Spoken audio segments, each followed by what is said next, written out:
he also, like, if you just watch him play, one, a lot of the other guys in the team don't really seem to like to pass to him. Like, it seems like Brandon Knight at various times is like, I'm not going to pass you the ball. You hate Quindary.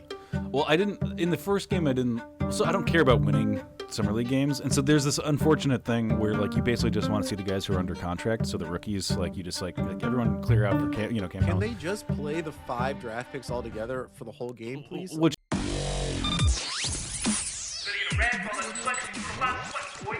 Welcome back to the Glue Guys. This is Mike here. Say hello, Brian. Check us out on Twitter at BK Glue Guys, Netsdaily.com. Hop in that Discord. Brian, where can they find the Discord link? It's in the Twitter bio.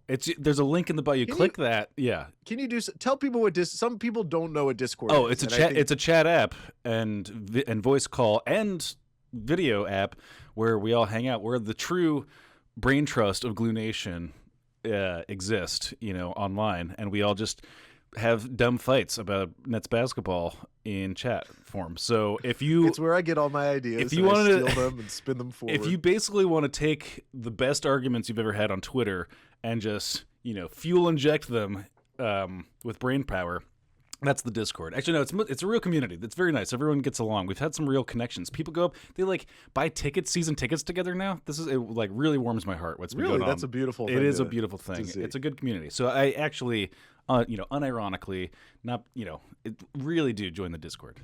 It's very much like, I don't know if you've seen Eyes Wide Shut, but it's the secret society in Eyes Wide Shut. It's very similar vibes. Yeah, is what we're going for. What's the password? Do you know? Do you remember? Oh, yeah. What was it? I forget. Oh, God, it was like Ophelio something. Oh God, yes. Yeah, what is it? Yeah, and I remember the piano player did not end up okay for that piano player. No, Nick Moon. Yeah. Anyways, good start. So yeah, what a great start to the pod. Brian and I are a little bleary-eyed, not because it's not like we had like a night out of revelry, but I just think neither of us are firing on all cylinders this morning. We had that discussion. Our REM cycles were interrupted, but we're gonna deconstruct these summer league games because we watched closely with notepads and pens in hand. So we have very hot takes about what we saw there. So Mike, I don't know. Do you want to start there, or do you want to start with the rumor mill? You let me know. You lead this. Yeah, let's start summer league because that's what people want to hear. And I think the best way to do it is kind of take each player individually as they come, and we're gonna break it down for a couple of minutes each. We're not gonna hit all 45 players that are playing for the Nets summer league team, but we're gonna hit the big names that everyone wants to talk about. Now, do you want to start with Brandon Knight, or do you want to end with Brandon Knight? Let's start with Brandon Knight.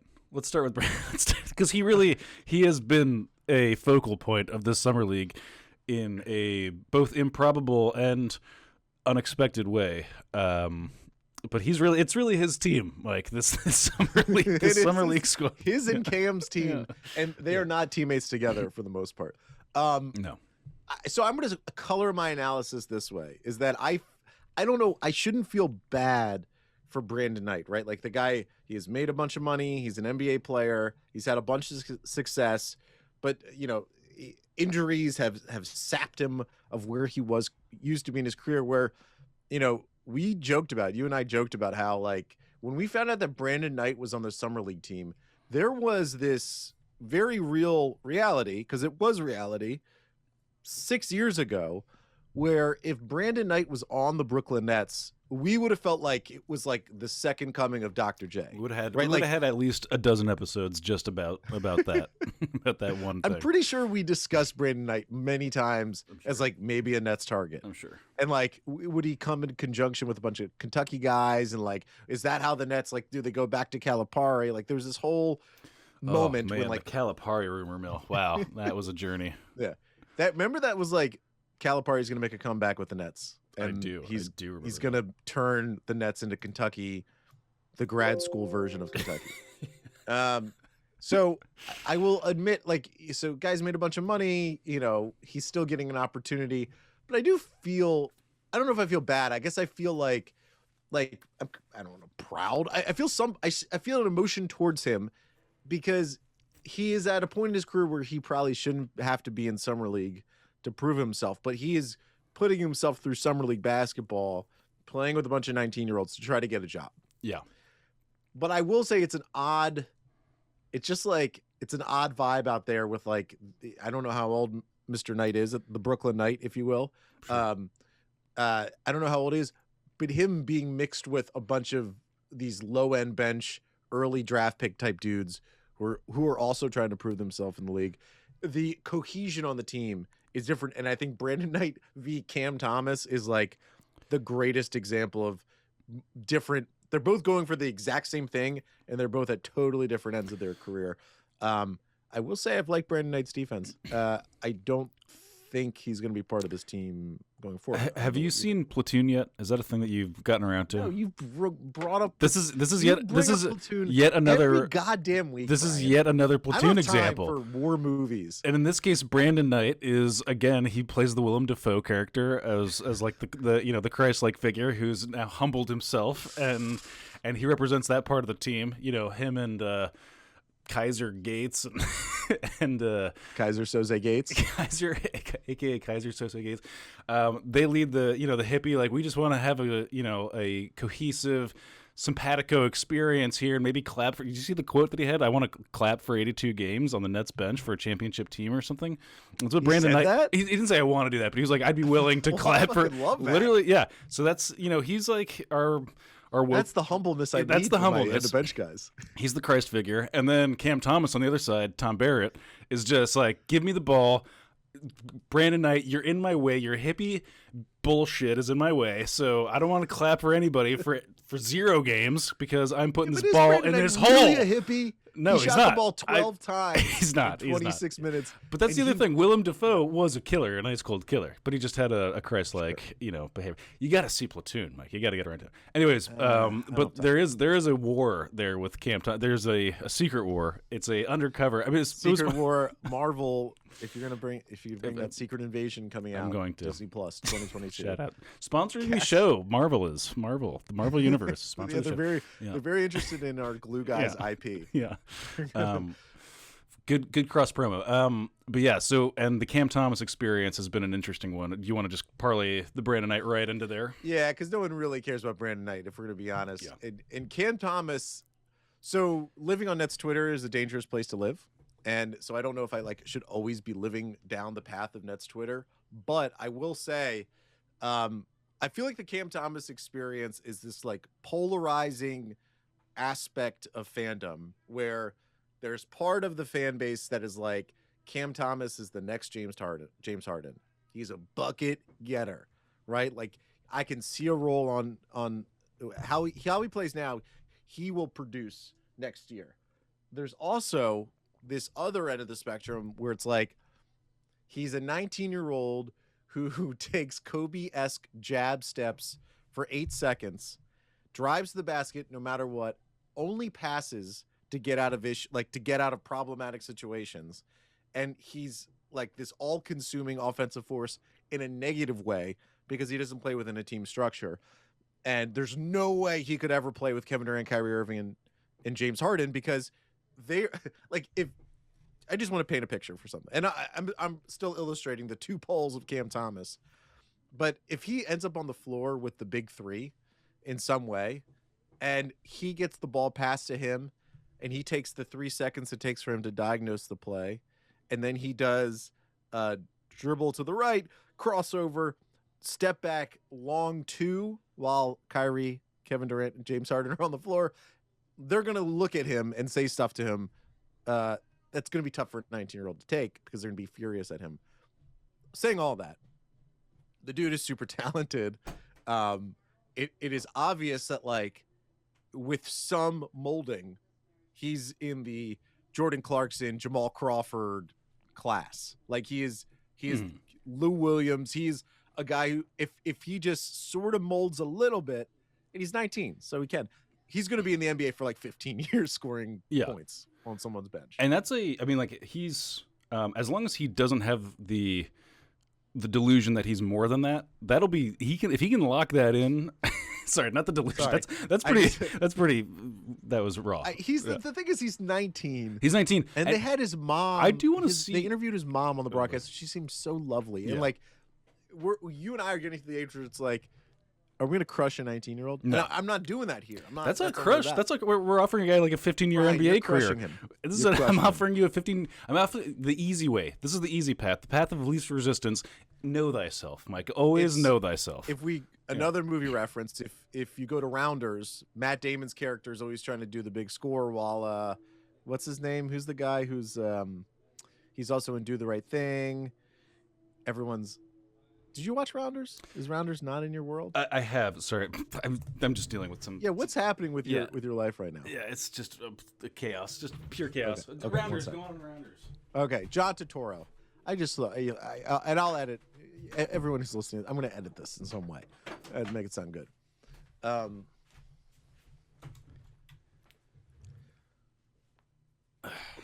What's going on? You all right? I'm so annoyed. He's good. Is it cat like? Nobody's making things easier for me, Mike. That's it. That's I apologize. Yeah. I apologize. You can tell me. Let's forget the Rounders analogy because no one really cares. Here's positives and negatives of Cam Thomas. Okay, I'll keep it that simple. The positives is that he's like, we joke about this guy's a walking bucket, right? Like that's a meme. Mm-hmm. It's like we say like Kuzma's a walking bucket. Like anyone who can put up a jumper is a walking bucket. Cam Thomas is legitimately a points creator. He gets to the line at an insane rate. He had 10 free throws in game 2. I think in game 1 he had about 10 free throws as well, attempts. He has the ability to shoot off the bounce. He had that, like, I think his first 3-pointer in game 2 was a jump back, step back 3 that was like perfectly what James Harden does, and he did it, and it was that, like, he has that in his bag. And that's a unique talent. Like, there's going to be so many other guys. There's 60 players that are drafted in the NBA draft. I'm going to guess he's top 5 in the ability to score over the course of his career. Even if like guys like Jalen Green pop, he maybe not that, but I think he's always going to be a scorer. The negative, and this is real, okay? He just doesn't like to pass, and he doesn't look to pass. He's more of a caller than a passer. He's calling for that ball. He's putting the hand up. Yeah, he's putting the hand up early. I mean, like, he had, like, so you could say, like, you know, Mike, he had 4 assists. I understand that he did get 4 assists. He also, like, if you just watch him play, one, a lot of the other guys in the team don't really seem to like to pass to him. Like, it seems like Brandon Knight at various times is like, I'm not going to pass you the ball. There's a whole vibe with multiple players. I'm not trying to read too much into it because this is, let's read into it. This gets into this gets into meme territory pretty quickly, but like, Day'Ron Sharpe, for example, game 1, very conspicuously not going to be passing it back out after an offensive rebound to Cam Thomas calling for an open 3, which luckily worked out because that was okay. And we'll get to Day'Ron, but not just Brandon Knight. It seemed like a bunch of guys did not want to pass the ball to Cam. Reggie Perry for long stretches, and like, Reggie Perry should be passing the ball a little bit more. He's been acting like he's Julius Randle. Like, he's been like gunning it. He is gunning, especially in the first quarter. He's like, I'm going to like put my mark on this game in the first 5 minutes, and it's either on and it's all the way on, or it's not, and then I'm out of here. That's it. So there's that, like, it's this really unique, polarizing experience to watch Cam Thomas because it is so clear the guy can score. He can score, and not just, and he does it in like a really unique way. I won't say efficient because it's not efficient, but he has the ability, there's, if you can get to the free throw line and you can shoot from 3, like, he shot 3 from 7 from 3 and he was 7 from 10 from the free throw line. That's an efficient style of basketball. The only thing is that he adds the mid-range stuff, which is actually fun to watch. Like, mid-range has now become like a fun element of basketball because so few players actually really shoot from the mid-range. It's just that, like, he really, really doesn't care about passing. Like, he's not a point guard. He's not. He's a 2-guard scorer. Don't expect him to run the show in any way. It's a tough model to fulfill because, like, he, as I often talked about, idolizing Kobe and everything. Like, idolizing Kobe is one thing game-wise. The Mamba mentality shtick is a whole other element to it that like you really can't just. You can't walk in the first day of Summer League with a Mamba mentality. That's tough. Like Jamal Crawford understood that his particular brand of basketball is like kind of unlikable for other teammates unless you're like, you just really need a bucket, and that's a great person to have if you're, halfway through a regular season and like just like, can we just get 17 minutes of bucket getting? People start to like you then. But the politicking in place before that, like he's a known, like renowned, well-liked guy.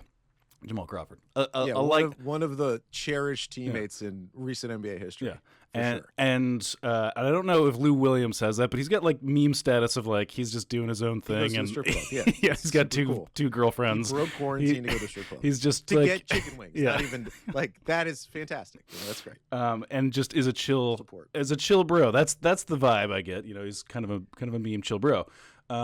The Mamba mentality is going to be a tough fit right out of the gate is my line of thinking for Cam Thomas. So yeah, that's all. Yeah, there's like children of in the NBA, right? So there's all these children of Steph Curry that have now filtered through the NBA where it's just kind of, smaller to mid-sized guards who just shoot threes. And that's all they do, and that's all they want to do because they saw that how successful Steph Curry could be. Kobe has probably the biggest now in the NBA. He's the father of many players in the NBA. I mean, you go all the way up to Jason Tatum, Kyrie, down to people like Cam Thomas. Like he's the guy. Kobe's the guy that everyone a lot in this generation points to. And he's just like an interesting role model, right? Like, and it makes sense. Of course he should be he should be your role model in basketball if you grew up watching Kobe. But also it's like you could take bad lessons from someone who does it well. Right? You think like, oh, I need to when I get the ball, like Kobe was like, he had the amazing footwork and he diagnosed to play and then he would attack. And there's just a lot of guys who do that who then aren't like as good as Kobe. So then it kind of like gets into inefficient, ugly basketball, which we don't really love to watch. I'm not saying that's all Cam Thomas, but yes, he's definitely got, he wears the Kobe shirt and that's all great and fine. And we wouldn't even be talking about it if it wasn't successful on some level, because he did, put the ball in the hole. That was working. Successful. Yeah. Yeah. And like in the fourth quarter of the game against the Bucks, Cam Thomas and Day'Ron Sharpe scored 20 of the 24 points. Little stat. Cool. Nice stat. And it was mostly all Cam Thomas in the fourth quarter. Now he had some bad plays, like he had a turnover. He had a couple of like bad like errant jumpers. But then he also got to the line a bunch, and he hit a three, and that's sort of the Cam Thomas experience. I think if, like, again, we're a Nets podcast. I think if Cam Thomas was drafted by a team like the Houston Rockets, like, that would be amazing, right, for him. Because I think he would average, like, 15 points a game in his rookie year, and he would be all rookie first team. But probably better for his career is to be on the Nets, because what's going to happen is, like, let me ask you this too. I almost don't want him to be like G League Long Island Nets star, because I think if he goes to Long Island and just plays a bunch of games, he's probably just going to like try to put up buckets and not like, he's not going to, the parts of his game that he needs to grow. I don't think they're going to grow as much. He's going to become a better scorer, but like what he needs to do, and he's young, is he does need to kind of play with some of the, like KD, Kyrie, James Harden, to get like to find more of a role early on and then tap into the scoring. I just feel like if he goes to the Long Island Nets, he becomes like, G League. That's where Sexton. I actually kind of think it's risky, like in a way, in terms of longevity, because I do think you're right that like he could just like be plopped onto the Rockets and drop 15, and then like, in 4 years, like get a Kevin Martin sort of style operation, going or whatever, just like a pure scorer, like, whatever that is, at a high level. And that's a good, because you can get a nice big contract and like play a long time in the NBA with that potentially. And in our situation, he actually does have to like maybe adapt himself in an uncomfortable, like good for basketball, like winning basketball way, maybe not for like getting the, like for the just if enriching yourself trajectory, that trajectory. But like I could totally see it if he like wants to tack on some like Jimmy Butler playmaking elements to his game or whatever. I have no doubt that he can do it. I feel like we came in like down on Cam Thomas. Obviously, like any summer league player with like conspicuous upside the way that we've seen is great. It's a good thing to have. It's 100%. just a fun, it's fun to play Cam Thomas's agent, for a personality like that with a style of play like that. So that's really all it is. But like I think it's by far my favorite project. Yeah. I do want to see him like just stand in the corner on offense and receive a pass and shoot an open three. Like, because you don't even see that in summer league. I mean, summer league basketball is a mess. It's a mess. It's really actually very hard to watch. Like, this is an interesting thing. Do you feel like when now that we've been spoiled with high level basketball, that all suddenly it'll just like we got rich overnight.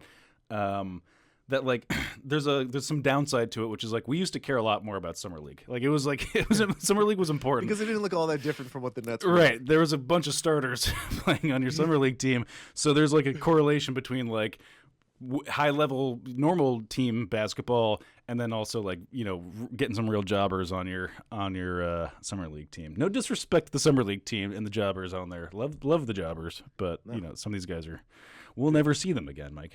Yeah, it's just like the offense is all like pick and roll base. I mean, that's sort of almost I think why like the Cam Thomas negatives just sort of like blinders on, no passing sort of aspect that he'll play with. It's even more stark in summer league because there is no like what else is he gonna do? There's no offensive flow anyways, so it's not like not like that. I just think like everyone's kind of doing it. I mean. Yeah, I'm not ready for my Kendary Weatherspoon talk just yet because I got one more thing on Cam.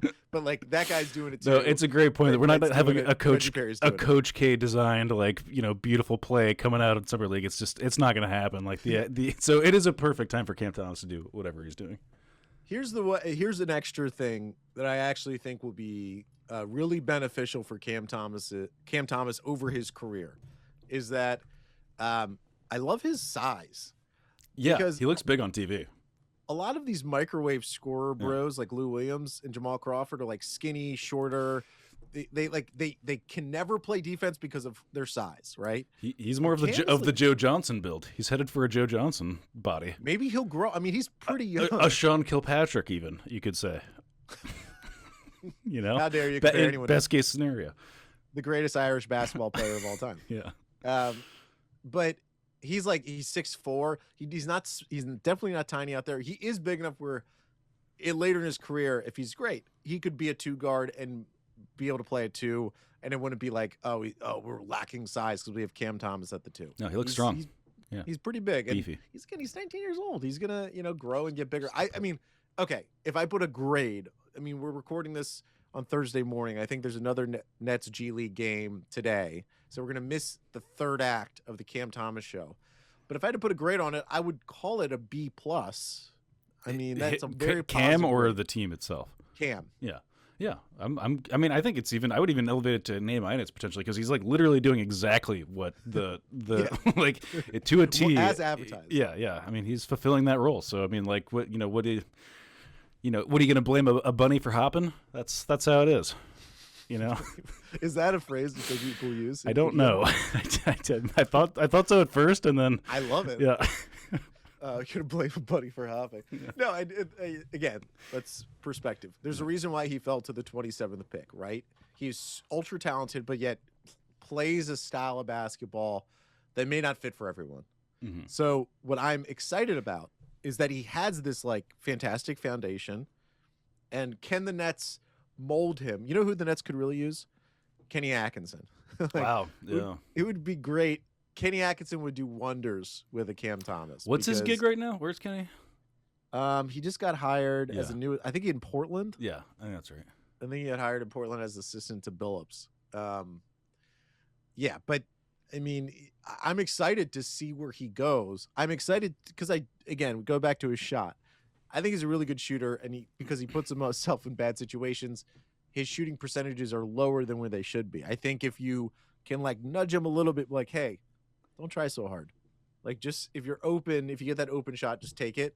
I'm really excited to see what that looks like. I mean, from the line, he's like fantastic. So let's do this. We'll take a quick break. Coming back, we'll do Day'Ron Sharpe, Quindary Weatherspoon, Reggie Perry, David Duke Jr., and Brian's favorite, Kessler Edwards.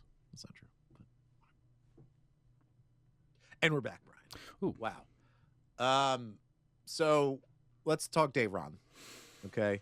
I'm excited about the Dayron, the future Dayron fights that are going to be happening in Nets Twitter land. It's going to be good. Explain that. Why do you feel that way?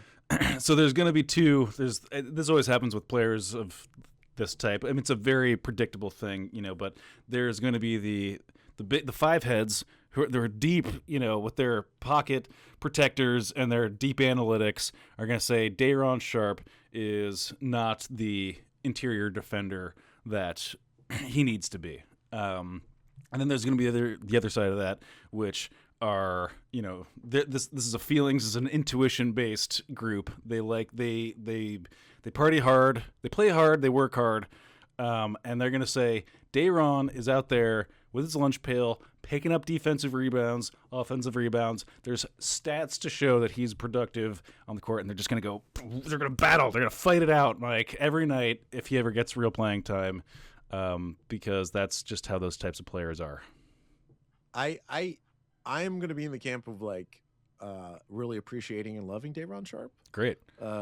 The happiness camp, the camp for goodness is The camp for goodness. for goodness.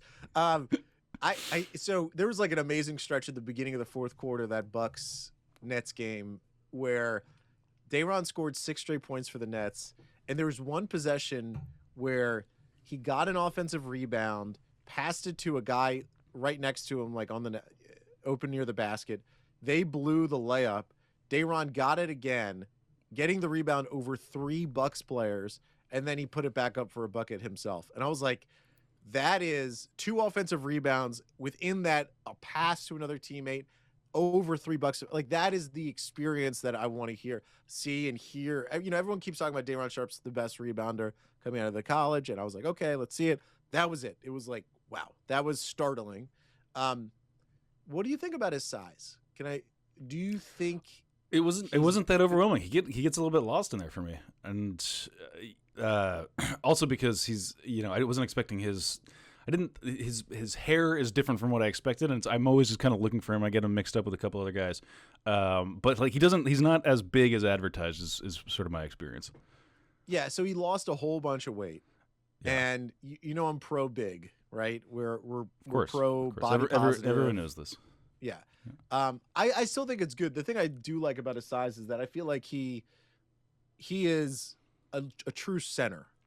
He's a little bit shorter than what you exactly want from the center position, but he's definitely not Reggie Perry. To me, is never going to be a center, a real center. Where Dayron Sharpe, even if they're not that different in height, I feel like Dayron Sharpe occupies the space down low at a much better place than Reggie Perry, where Reggie Perry sort of wants to be floating more around mid-range, popping out the 3. Dayron's I'm making my money right around the basket. Yeah. And I love that about him. The one, to your point about body positivity, I am so body positivity that I actually want him to go put that weight back on, because it's not doing anything for him foot speed wise to be thin. And so you may as well be thick if you're not going to be fast. That's my line of thinking on that. You might as well be thick. Okay, what is he? I don't know. I don't know. But I've liked what I've seen so far. It's so funny. We're trying to do this. We've seen 2 summer league games. Those games are horrible. Yeah. Right. And the talent is just, it's a massive gap for what is going to matter. The thing that I try to pay attention to is footwork, speed, those baseline athleticism memes, enough? The body language. I'm huge into reading body language. Hold their shoulders up high. How's their grip when they shake someone's hand? Exactly. That's a big one for me. That's a very big one for me. And also, if you get in the pocket of you get people that they close down too fast and they get mostly fingers in your handshake. That's a problem. That's a big strike for me. Okay, and I'll tell them that at the time. You just got to strike. Are you? Well, tell me. Yeah, how firm of a handshake are you doing? Very, very firm. Very. Yeah, I try to break. I do the Trump thing. I try to that's my. It's we're 2 bucks. Banging our heads out. Vying. We're stags. Vying for superiority. For mating rights. That's what we're. That's what we're doing. I just hold my hand sort of horizontal. You go. And I expect, you go for a Victorian. Yeah. Just nice. Because to me that's more powerful. That's a flex. They're coming, that is a whole other kind of flex. That's like a mafia sort of situation. It's a don. Yeah. Yeah. Thank you. Yeah.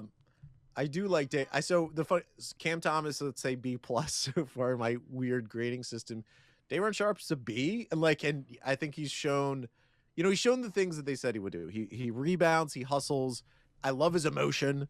He's out there in these summer league games, screaming in the stands, Fired up, and like fired up. He's also he had one really nice pass in the Bucks game where he kind of got the ball near the top of the key, and he had 2 3-point shooters, one close to him and one in the corner. And not a lot of centers do this, but he threw to the guy in the corner. It wasn't exactly a clean look, but he could make the pass, and it was a clean pass itself. I was like, oh, when you see them skipping passes like that, that's when you know that they have a little bit of skill. And Dayron did that at that moment. I think he has shown talent. As Cam Thomas says, I'm just interested to see, his finishing needs more work. He was 5 for 7 though in the game, so can't really hit in this game. But what I'm trying to figure out is he going to contribute this year? Mm-hmm. I can't really. I don't know. I have no sense. The Nets tend to bring big men along pretty slowly. Nick Claxton being the perfect example of where they spoon fed. They didn't even spoon feed. It was an oyster. But fork. At least he's not on the summer league team. I mean, I thought for a second that Nick Claxton could be on here, just how slowly they ramp that dude up. So it's at least a little bit of evidence to suggest that they're respecting him as a as a human, as a human being. God, if Nick Claxton was on this team, he would have 8 blocks a game, and with it would be running point. It'd be fantastic. That's what we need. Great. Let's do some quick stuff on a bunch of other. Reggie Perry, controversial figure. Yeah. He's been highly inefficient. He's been ripping threes. He's been ripping threes. Yeah. Can I ask you something? Do you think that's the right way for Reggie Perry to go? Do you think he should try because in my head, Reggie Perry should more focus on being clean up around the rim, almost like how Dayron Sharpe's been playing. He should focus on being a bigger guy as opposed to being a stretch 4. In a sense. Yeah, I'm trying to think about if I was in Reggie Perry's shoes, what is the logic behind going 0 for 4 from 3 in summer league? That's it's concerning. Well, I can't tell if he's been given the green light by somebody. Maybe he has, maybe he hasn't. He obviously wants to prove that part of his game, and it's not there, so there's an issue there. Yeah, I don't know. I don't know what the Reggie Perry experience is going to hold for us. But he does not seem to be wanting to do the banging that you would expect from a guy with that body type. There's not a whole lot of banging going on. When we did our season preview interviews last year, the guy Sarah Kustok told us this. I think we talked to Sarah to start the year. Mm-hmm. It's everyone was buzzing about Reggie Perry, that he was the guy in training camp who was people were. Yeah. Whoa. Yeah. Who is this? Who's this? It was the Nick Claxton from the year after. Nick Claxton had that meme. Yeah. And Reggie Perry has a really good pedigree. He was, I think it was the under 18 Team USA team MVP for some tournament. He went to Mississippi State and was a highly ranked recruit. And Mississippi State's not that good, so the season wasn't that great. But he was the best player on that team. And the Nets maybe kind of got a steal in the second round. And then the Nets draft 5 players this draft after adding a bunch of free agent bench guys. So where's Reggie Perry going to fit? So I think the 3-point shooting is him having been in a gym for a while, probably hitting threes and being I'm going to bust this out during the game. Time to bust. And it's not working out too great for our boy Reggie Perry. I hope he starts shooting better because I think there's talent there. But for me, I would be Reggie, I know you want to show that 3-point range. What you should do is just be active rebound, bro. Yeah. Just do that. Be athletic, be aggressive, be a monster down low, and then figure out the 3-point way down the line. You don't shoot that fourth unless you actually think it can go in. I mean, so he's got some reason to believe that's going. It's not like he's going out there and putting up his cheeky 2. He's going for 4. So he thinks he's got some. Let's have our Quindary Weatherspoon conversation. Okay.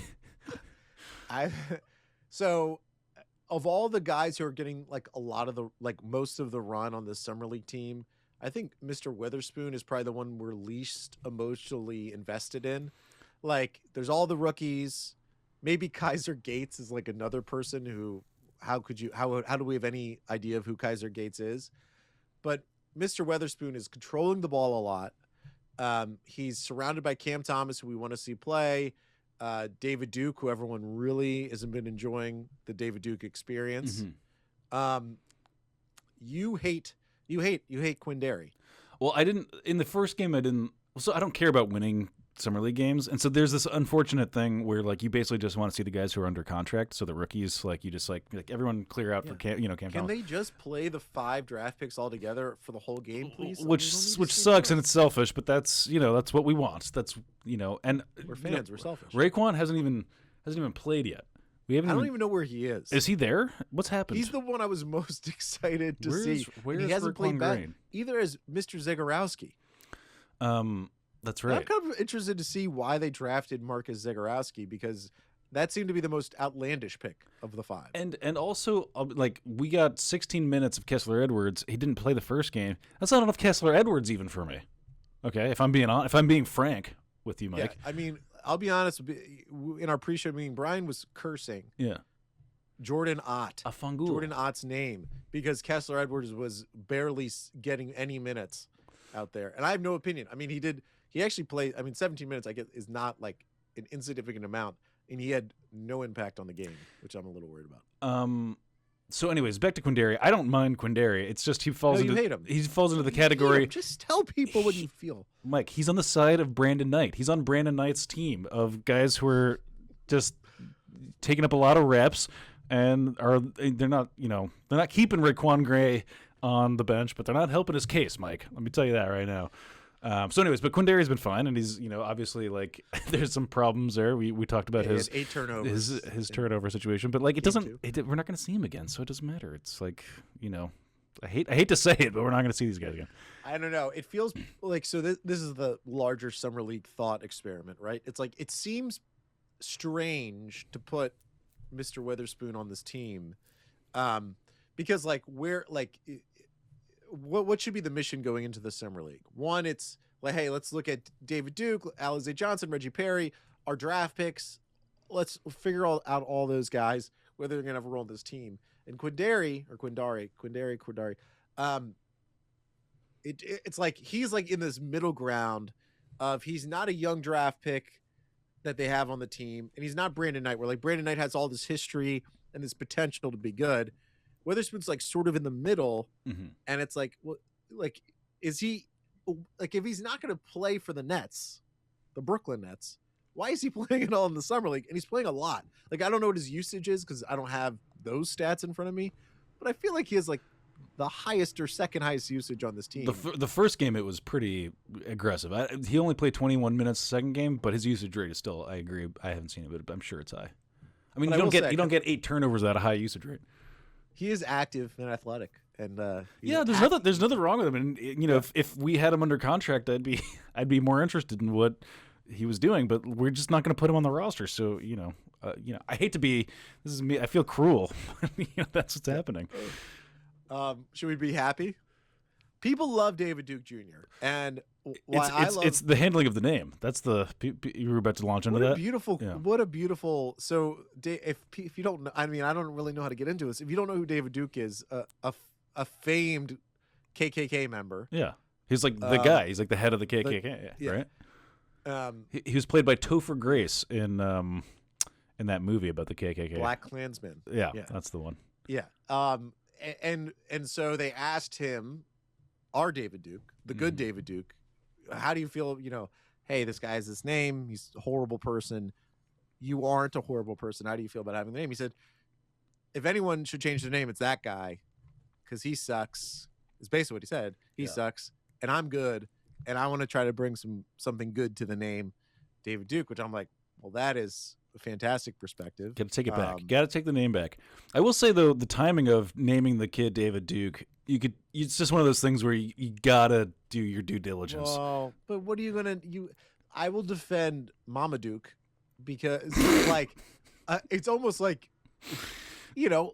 obviously they didn't know that the other David Duke exist. Like they just didn't know that the other David Duke I know. existed. That's what I'm saying. Like when you're naming a kid, you do the little like, did I How old accidentally? is he? He's 19 years. He's 20 years old. It was what year? Dude, David Duke's been around forever. But I'm saying the Googledness of names. Like, so I have 2 kids, right? But So even the then, process you don't want to now- accidentally let not me- bust You don't up. have children, Brian. So let me explain to you how this works. This is why Mike's kids are named Adolf. We're trying to bring the name back. Yeah. You know? Yeah. Actually, I was toying with it. I mean, I'm not gonna lie. Really? Adolf was They like, came I'm like, up. Yeah. yeah, it's like not a bad name. does- Adolfo. Adolfo. A little Um, Italian it's not flair a bad on it. name. Yeah. It just happened to be a bad person had the name. Right. So you take it Is back. there a name? Is there a name that you wouldn't? Never mind. Let's not go down that road. But I don't know. I defend mom. Obviously, they didn't know that. So, you know, you don't go like now. Everyone Googles the name, everyone's name that they're about to do. You search like, what's the meaning of Jessica? What's Jessica mean? And then it's a Hebrew for Right. comes on from high. You're like, oh, that's a beautiful meaning. It has no impact on anyone. And then Like, you that's find what we out parents that there do. was a despot named Jessica, a dictator, cruel Jessica the dictator. killer. Yeah. Jessica. I was gonna say Jessica the Hun, but Yeah. that's good. That works. Attila. Yeah.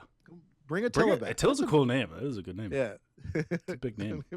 if I sent my son's name is Rowan, which Yeah. so that's a Google name. That's That's a nice. Google, it's a Google name. It's a name that you would like. You look up like anyone named Oh, Rowan. yeah. It's like Rowan Atkinson. You're like, oh Yeah. crap, that's not that good. But if I send him we're sending him to preschool ish. It's like daycare preschool, and there's an Attila in class. I'd be like, got to know those parents. Got to meet them. Yeah. What a Right. great name. Fantastic. All right. David Duke Jr., the basketball player. The basketball player. I think he looks he looks like he fits on an NBA basketball court. Yeah. Like His body size, athleticism, quickness, fluidity. He's got good body Fluidity. language. Mm-hmm. He's not like he was 0 for 4 from 3 in the Bucks game, 4 for 10 from the field. But like all of it makes sense. Yeah. Like high on the eye test scale, low on the Yes. maybe output. Not and I even think- not that low. Fran Fraschilla from ESPN said that David Duke has an Exhibit 10 contract with the Nets, which means that they have his G League rights, so he's going to be part of the Long Island Nets. He was one of the undrafted players that they signed to a deal immediately after the draft, so it's someone that they liked a lot to do so. What I like about him, we talked about how much of a mess Summer League is, basketball-wise. He's playing like a role player should play, even in Summer League. Like he's defense, trying to cause a little havoc, running down the floor really fast, trying to hunt for open shots, off the ball. I like what I'm seeing. The Long Island Nets could be like one of the top 30 most fun teams in professional basketball. If you have Cam Thomas running the show with Dayron Sharpe and David Duke on the wing, Alize Johnson, Reggie Perry getting minutes. Basically a Summer League team with more Show structure. at the Nassau Coliseum. Raekwon Gray. Where is he? Where is he? Break him out. You know who, speaking of eye test, I don't know if you caught any Jalen Green, but that is the most eye test passiest player I've ever seen. I haven't seen Jalen yet. Oh my gosh. Yeah, he's quite good. I'm excited. I mean, that's the Summer League, as much of a mess as it is like super fun to see some of these guys. Like there's who's the big man for the Miami Heat that's like blowing up right now. I know there's a couple of those players who are doing phenomenally well that you just have no clue who they are. Like, this is excellent. Anything else before we go?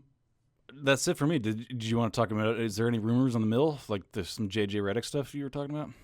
Well, let's do this. We'll take a quick break. Just real quick. Break. And we'll come back and we'll do break. JJ Redick rumors. Great. Real quick before we go, Bri. JJ Redick news. So I don't even know. I'll be honest. The person who tweeted about JJ Redick is maybe going to decide between the Nets and the Lakers. Whoever tweeted that out, I have no clue who they are, and I think they write for basketballnews.net. Was it you, Mike? I'm not going to disparage the website. I just don't know it, so I don't know the validity behind it.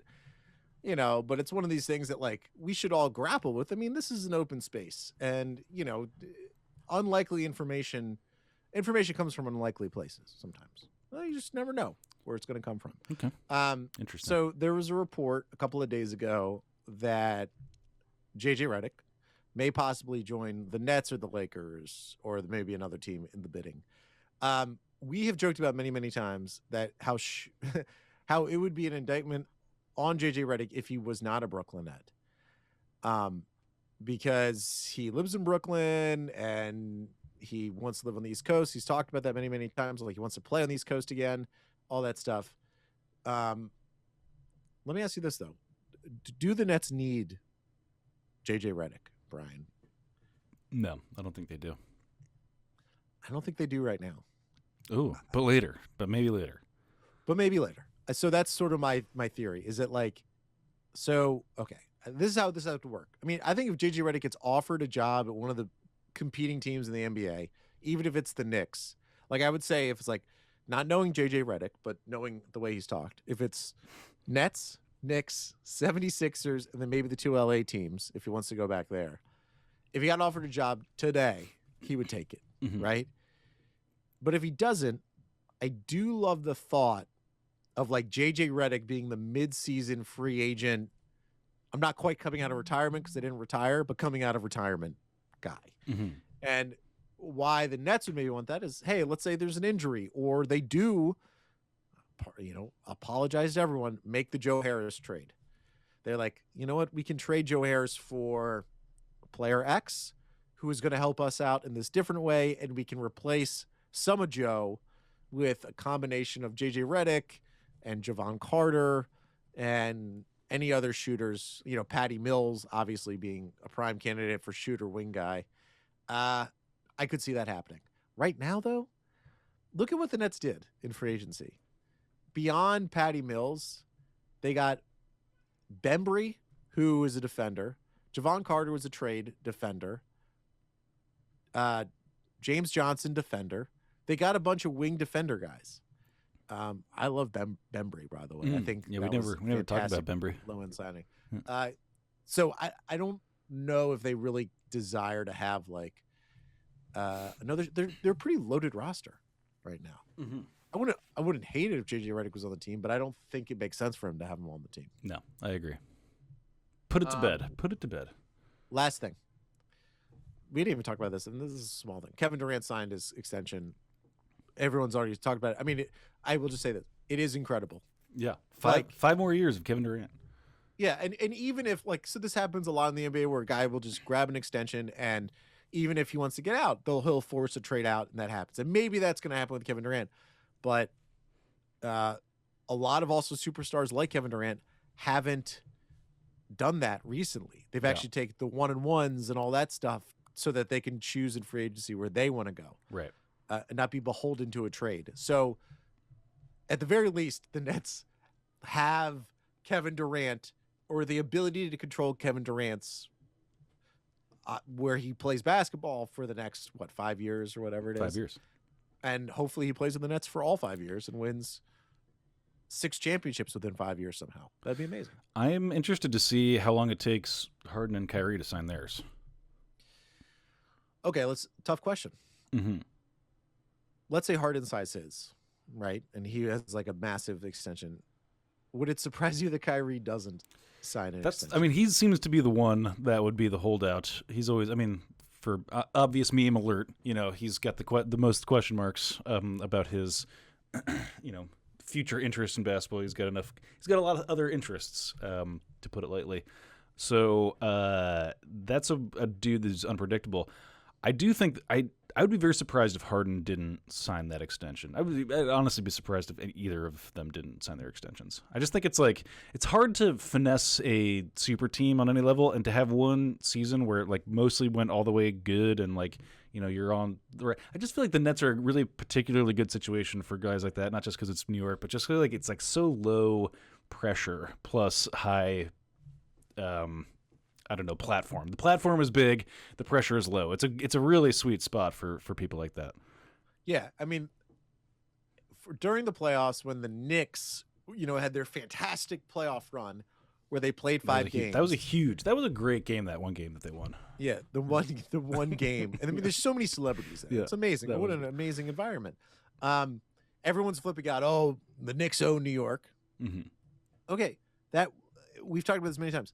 That works against the Knicks. Yeah. To have all of that attention. Of course, there's going to be players, and I think it's happening soon, that will want to play for the Knicks because of all the attention and the multiplying effect of playing for the Knicks in terms of your brand. If you're good with the Knicks, you could become, an even higher level of superstar. 100%. I'm going to guess, knowing humans, as you and I do, we know humans. You are a guy who knows humans. I've said that. The amount of pressure that already exists by being a max contract NBA player, that amount of pressure just as a base level. Yeah. Adding more pressure on top of that isn't appealing to a lot of humans. Most humans, let's see what Naomi Osaka.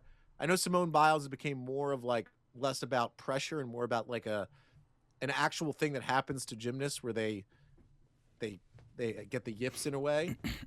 So it's less about pressure, more about I don't know. Yeah. I don't know. It's just more of a mental block. But we're living in a culture with social media and all that crap where people feel more anxiety on a regular basis. The Nets offer the least anxiety per capita in the NBA, right? Yeah.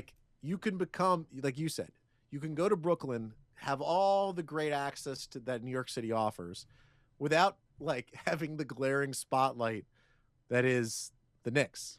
You get to come, you get everything that the Knicks basically give you, except with the Nets, hey, look at our show. And beyond all that, I'm pretty dubious of the, fans have this, I think pretty dumb one-to-one reflexive logic of well, the team with the best fans is obviously where everyone wants to play. And I think that factors in pretty low in the decision-making process of a very high-level basketball player, or of any basketball player. I think you're looking at the management, the location, the infrastructure, what can they do for my family?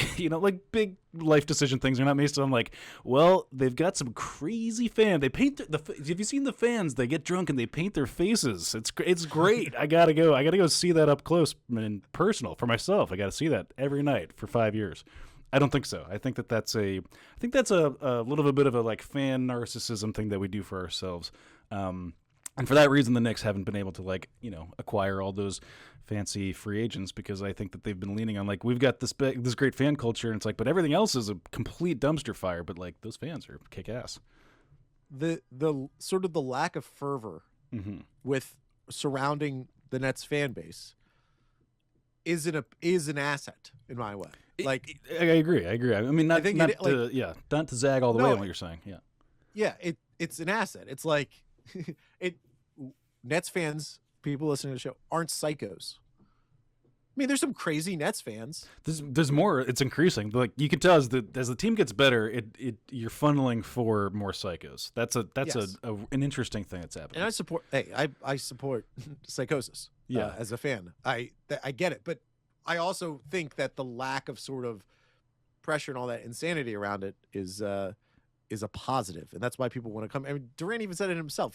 He came here because he likes the black and white jerseys, and he likes the vibe and the black team and white jerseys. Yeah, he said that. He did say that. So Kevin Durant is going to be. It is an incredible thing to think about with Kawhi, the way he hasn't fully embraced the Clippers. There's a lot of guys who, even though they go to these teams now, LeBron and AD both signed the long-term contract with the Lakers. LeBron's at a different point in his career. AD, obviously could have made different options later on, but it's a nice thing. You know what this means?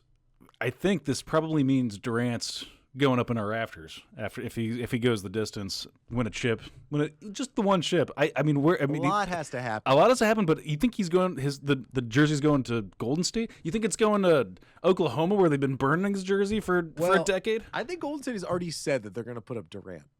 Well, you can't already say that. What do you put? I'm pretty sure. I'm looking it up. Can you have it in Golden State has said? Can you have it in multiple arenas? Yeah, yeah. Who's got the multiple arena treatment? Kevin Durant's jersey will hang in the Thunder's rafters. I guess they've already said that, and it's gonna go up in the Warriors rafters because we're all gonna. All right, never mind. You keep the Durant. I don't know if it's true that it's. I'm just seeing bad links to stuff, but like. You can't come out and already lay claim to that. Like, is Shaq up in the Magic rafters? What if he plays another 10 years? He's 32. He could easily go another 10 years. Not easily, but he could go another 10 years. I mean, that's a good question. Is Shaq in the rafters in Orlando? Yeah, who's in the most rafters? I mean, LeBron is going to be up in Miami, Cleveland, and the Lakers. Jordan's probably going to be up for the Wizards. I didn't realize that they did multiple. I guess that makes sense. I didn't. Well, yeah. I mean, it's a franchise decision.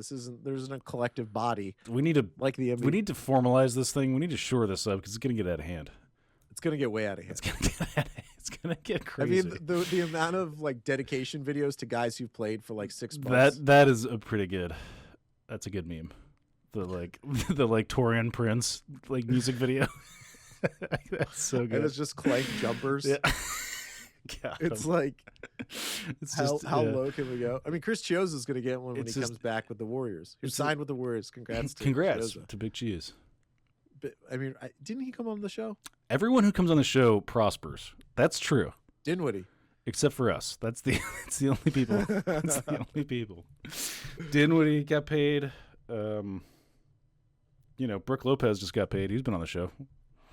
Big fan of the show. Big fan of the show. Mike. Bruce Brown got paid on the show. Jeff Green got paid. Come on. The show. Look at us. Amari Carroll did not. Well, actually, he got paid. Technically, he did. Remember, he got a contract with the Spurs? With the Spurs. Absolutely. Yeah, we're big deals. That's what happens, Mike. All right, get us out of here. All right. Well, thank you all so much for listening. We're going to keep potting through the Summer League. Then, I don't know, Brian and I are going to talk schedule, like, in terms of our schedule coming up. Like, what do we want to do?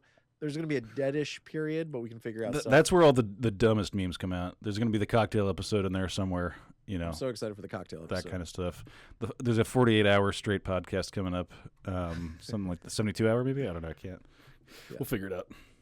73 hours. 73 hours. Actually, it's going to be extra. 127 hours. We're going to trap our arms under boulders. All right, Mike. At BK Glue Guys on Twitter. Netsdaily is an affiliate. The Athletic, big affiliate. Shout out to the Discord. Links in the Twitter bio. 5 stars. We want them. We need them. We have to have them. Thank you so much, everybody. We're out of here. Good night. Yeah, it's Howard Dean. Beautiful. I gotta post